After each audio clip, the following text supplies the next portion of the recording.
Clear আছে, আমি এখন ওভারটেক করব। তো এই নিয়মগুলো ফলো করে মহাসড়কে চলতে গেলে বা আমাদের বাংলাদেশের রাস্তায় যে সাইনগুলো দেখা যায় আর কি, এই যে সাদা যে দাগ টানা আছে আর কি, ডট ডট ডট ডট করে দেয়া আছে। এটার অর্থ, এটা কেন দেয়া আছে, কী জন্য দেয়া থাকে, এটা আমরা হয়তো অনেকেই জানি না বা জানলেও মানি না আর কি। এই সাদা ডট ডট যেখানে দেয়া থাকবে সেখানটাতে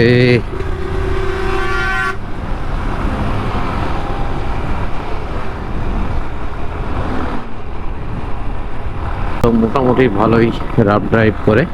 তো যে কথা বলতেছিলাম আর কি, যে এই ডট ডট থাকার মানে হচ্ছে আপনি চাইলে সামনে যদি কোনো গাড়ি থাকে তো সেটাকে আপনি হর্ন দিয়ে বা সিগন্যাল লাইট দিয়ে অথবা ফ্ল্যাশ লাইট দিয়ে সামনের ড্রাইভারকে বোঝাইতে হবে যে আপনি ওভারটেকিং করতে চাচ্ছেন। সেক্ষেত্রে এই দাগ ক্রস করা যাবে আর কি। তো এই ডট ডট দেওয়া থাকলে হচ্ছে এটাই আর কি, যে ক্রস করা যায়। আর যে সাইডের যে সাদা দাগটা দেওয়া আছে এটা অনেক হেল্পফুল, কারণ এই সাদা দাগের ঠিক বাম পাশে যাওয়া যাবে না আর কি। সাদা দাগের ভিতরে থেকে ড্রাইভ করলে সেটা নিরাপদ ড্রাইভিং হবে আর কি। আর এই যে পিছনে একটা বাস এসে গেছে, আসলে মানে 5-7 সেকেন্ড পর পর মিররে দেখা উচিত যে পিছন থেকে কিছু আসতেছে কিনা, কারণ এখানে অনেক মহাসড়কগুলোতে অনেক হাই স্পিডে গাড়ি থাকে। তো যে কারণে আসলে সব সময় লুকিং গ্লাসে খেয়াল রাখা উচিত যে পিছন থেকে যে কোনো কিছু আমাকে ওভারটেক করতেছে কিনা।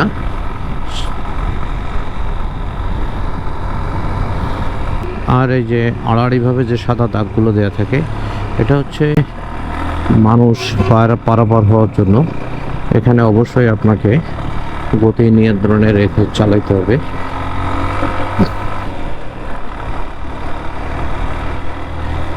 এই যে যেমন ওভারটেক করতে গেলে আগে আমাকে শিওর হইতে হবে যে আমি যেতে পারবো কিনা বা সামনে কোনো যানবাহন আছে কিনা। যেমন এখন ওভারটেক করা যাবে না, একটা বাস আসলো। তো এই যে এখনো পরপর একটা প্রাইভেট একটা বাস আছে, এখনো করা গেল। এখন মোটামুটি ক্লিয়ার, কিন্তু না, আরও একটা গাড়ি এসে গেছে। আমি যতক্ষণ না পর্যন্ত ক্লিয়ারেন্স পাবো ততক্ষণ পর্যন্ত আমি কোনো ওভারটেক করবো না, করাটা উচিত হবে না। আর এরকম মোড়ে তো ওভারটেক করার কোনো নিয়মও নেই, কারণ এখানে একটা দাগ আছে, ওপাশে যাওয়া যাবে না। সেটা যাওয়াটা হচ্ছে ঝুঁকিপূর্ণ। যেমন এখন আমি ফাঁকা পাইছি কিন্তু যাব না, কারণ এখানে একটা দাগ দিয়ে আছে। আর এখানে ডট ডট আছে, এখানে যাওয়া যাবে, কিন্তু সামনে ক্লিয়ার না থাকলে সেটা যাওয়াটা উচিত হবে না।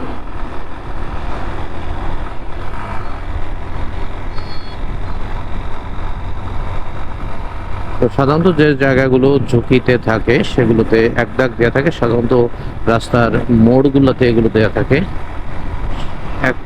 একটা মাত্র দাগ দেওয়া থাকে, এখানেও একটাই দাগ দেওয়া আছে।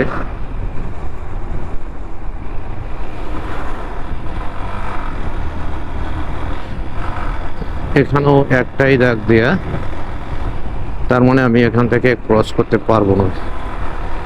যেখানে ডট ডট সাইন দেওয়া থাকবে সেখান থেকে আমি ওভারটেকিং করতে পারবো। হ্যাঁ, এবার করা যাবে যদি সামনে ক্লিয়ার থাকে। হ্যাঁ, ক্লিয়ার আছে, আমি এখন ওভারটেক করব। তো এই নিয়মগুলো ফলো করে হাইওয়েতে বাইক রাইড করা উচিত। শুধু বাইক না, আসলে সব যানবাহনেই এটা মেনে চলা উচিত।